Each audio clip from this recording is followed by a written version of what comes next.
सभी को राम राम। आज संडे है और मैं आप लोगों को पिछले हफ्ते की ऑटोमोबाइल न्यूज़ बताने वाला हूं, हर बार की तरह। इस बार न्यूज़ काफ़ी कम है, बहुत ही कम है, बहुत शॉर्ट वीडियो बनेगा, आप लोगों का ज़्यादा टाइम नहीं लूँगा। तो शुरू करते हैं। फॉक्सवैगन हर कंपनी की तरह इलेक्ट्रिक कार्स के मैदान में कूदने वाला है। फॉक्सवैगन ID3 का फेसलिफ्ट रिवील कर दिया गया है। इसमें कुछ मेजर अपग्रेड्स हैं।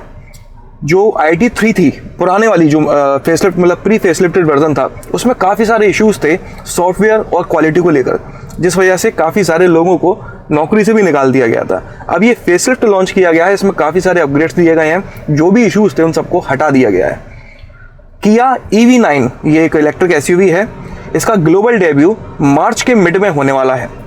ये इस ब्रांड की अभी तक की सबसे बड़ी SUV है। EV6 से ज़्यादा प्रीमियम होने वाली है ये EV9। सुजुकी जिमनी का हेरिटेज एडिशन जो है वो ऑस्ट्रेलिया में डेब्यू किया गया है।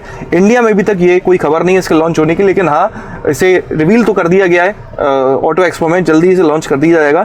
ये जो हेरिटेज एडिशन है, इसके सिर्फ 300 यूनिट्स बनाई जाएंगी। कोई इसमें बहुत बड़ा चेंज नहीं है, सिर्फ मामूली से एक्सटीरियर में कॉस्मेटिक चेंजेस किए गए हैं। मैकेनिकल चेंज, फीचर में चेंज कुछ भी नहीं है, सिर्फ कॉस्मेटिक।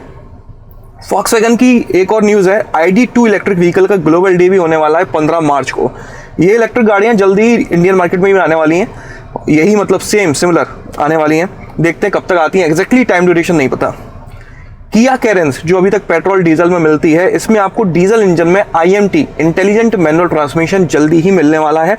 और साथ ही में इसमें आपको एक नया वेरिएंट भी देखने को मिलेगा। हो सकता है ये बेस वेरिएंट हो।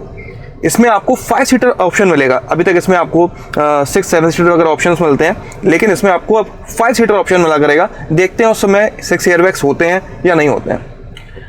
अल्काज़ार को 1.5 लीटर टर्बोचार्ज्ड पेट्रोल इंजन के साथ लॉन्च कर दिया गया है। ये 16.74 लाख रुपये से शुरू होकर 20.25 लाख रुपये तक की मिल जाती है। अभी तक इसमें जो 2 लीटर पेट्रोल इंजन मिल रहा था उसको डिसकंटिन्यू कर दिया गया है। DCT अगर आप लेते हो इस इंजन में तो आपको 18 kmpl का माइलेज मिल जाता है और मैनुअल ट्रांसमिशन में 17.5 kmpl का।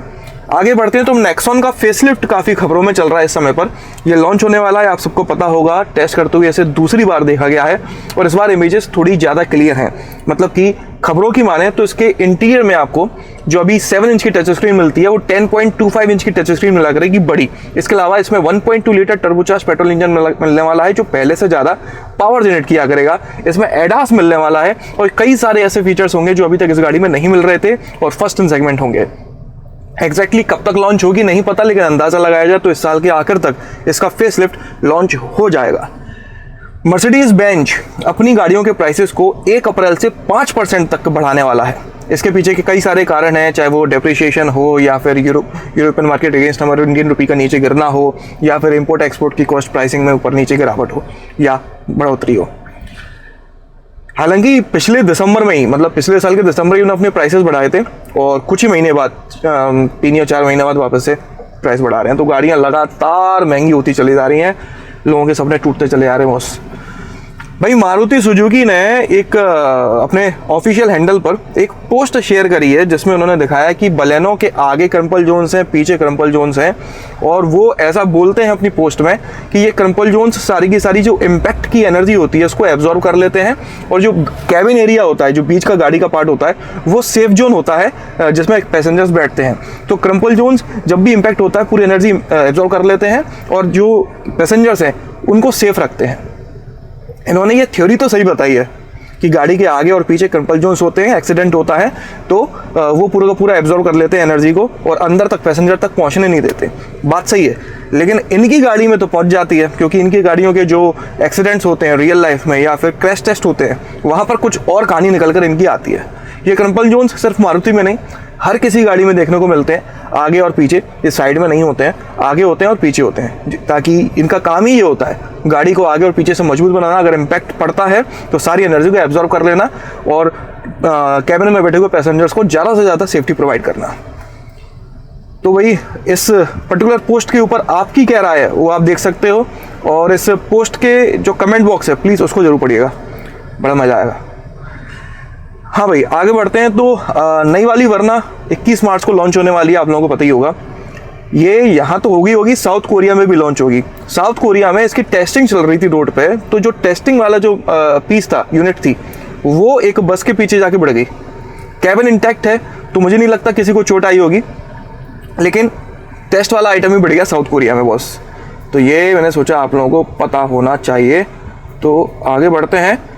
तो रॉयल एनफील्ड सुपर मिटियोर 650 जैसे अभी हाल ही में जनवरी में लॉन्च किया गया है, काफ़ी डिमांड में है ये गाड़ी। और इसे 3 वेरिएंट्स हैं इसके। जो इसका टॉप वेरिएंट है ना वो सबसे ज़्यादा डिमांड में है। 3 से 4 महीने की, मतलब कि मिनिमम 3 से 4 महीने की वेटिंग इस गाड़ी में आ गई है। तो अगर आप इसे बुक कराते हैं तो आपको 3 महीने कम से कम इंतजार करना पड़ सकता है। बाकी जुगाड़ वुगाड़ तो बात ही खत्म हो गई बॉस। हार्ले डेविडसन X350 और X500 लॉन्च होने के पहले लीक हो गई हैं, आप देख सकते हो अपनी स्क्रीन पर। ये जो बाइक्स है ना, ये अभी तक इस ब्रांड की सबसे छोटी मोटरसाइकिल्स हैं और सबसे कम बजट में ही मिल जाएंगी। इसके पीछे का कारण ये है कि सिर्फ अकेले हार्ले ने नहीं बनाया इनको। हार्ले ने चाइनीज़ कंपनी जियांग मोटरसाइकिल्स के साथ मिलकर इस मोटरसाइकिल को डिज़ाइन किया है इन दोनों को। तो ये सस्ती भी होने वाली हैं। इंडिया आएंगी नहीं आएंगी मुझे नहीं पता, बट आ जाए तो अच्छी बात है यार। कुछ कहने को होगा कि हार्ले या पास में और बजट भी कम होगा। हीरो वालों ने भी जीरो मोटरसाइकिल्स के साथ, जो कि यूएस कंपनी है, यूएस की कंपनी है, उसके साथ टाई अप किया है इलेक्ट्रिक बाइक्स मैन्युफैक्चर करने के लिए। तो टेक्नोलॉजी होगी यूएस की और जो मैन्युफैक्चरिंग फैसिलिटी होगी वो होगी हीरो वालों की, मिलकर बनाएंगे। आजकल ये बहुत चलने लगी है partnership. Super splendor Xtec को लॉन्च कर दिया गया है। ये 83,368 रुपीज़ से शुरू होकर 87,268 रुपीज़ तक की मिल जाती है। इसमें 125 सीसी का इंजन मिलता है जो 10.84 bhp की पावर और 10.6 Nm का टॉर्क जनरेट करता है। 68 kmpl का माइलेज इस गाड़ी में क्लेम किया जा रहा है। तो न्यूज़ तो इस हफ्ते की बस इतनी ही थी। मैंने जैसा बोला था आप लोगों को बहुत कम न्यूज़ है इस हफ्ते की। बाकी एक बात मैं आप लोगों से शेयर करना चाह रहा था, वो ये कि टेलीग्राम पर या फिर इंस्टाग्राम पर मेरे नाम का एक फेक अकाउंट बना हुआ है। और जो मेरा कमेंट बॉक्स है, चाहे वो इंस्टाग्राम का हो या यूट्यूब का हो, वो फेक अकाउंट वहाँ पर आप लोगों से कॉन्टैक्ट करता है और आप लोगों से ऐसा बोलता है कि आप प्राइज़ जीते हैं, फलाना ढमका करते हैं। और कई सारे लोगों ने मुझे कांटेक्ट किया है कि इस तरह से एक स्कैम चल रहा है आप मेरे नाम पर, मेरे चैनल के नाम पे असल में। तो आपसे हो सकता है कोई कांटेक्ट करे टेलीग्राम पर या फिर इंस्टाग्राम पर और वो कुछ ऐसा बोले कि आप इतना इतना प्राइस जीते हैं और वो प्राइस अपने घर तक डिलीवर करवाने के लिए आपको इतना इतना पैसा भरना पड़ेगा, या फिर वो आपको कोई लिंक दें। तो किसी भी लिंक पर प्लीज़ क्लिक मत करिएगा। हो सकता है आपका मोबाइल हैक कर लिया जाए, हो सकता है आपका अकाउंट खाली हो जाए। और कोई भी पैसा किसी को भी ट्रांसफ़र करने की ज़रूरत नहीं है। मैं किसी से भी कोई पैसा नहीं मांगा है और ना ही मांगूंगा अपने सब्सक्राइबर से। तो प्लीज़ ये स्कैम है, इससे थोड़ा बच के रहिएगा। कई सारे लोगों ने, मेरे ख्याल में 10 या 15 लोगों ने मुझे इंस्टाग्राम पे इनबॉक्स करके अपनी चैट्स के स्क्रीनशॉट भेजे, तब मुझे पता चला कि ऐसा कुछ चल रहा है। तो प्लीज़ इससे बचिएगा, बिल्कुल भी मत फंसना गलती से भी। वो मैं नहीं हूँ या मेरी तरफ से कोई भी दूसरा बंदा नहीं है। तो चलिए इस वीडियो में तो बस इतना ही। आपका दिन शुभ रहे। धन्यवाद।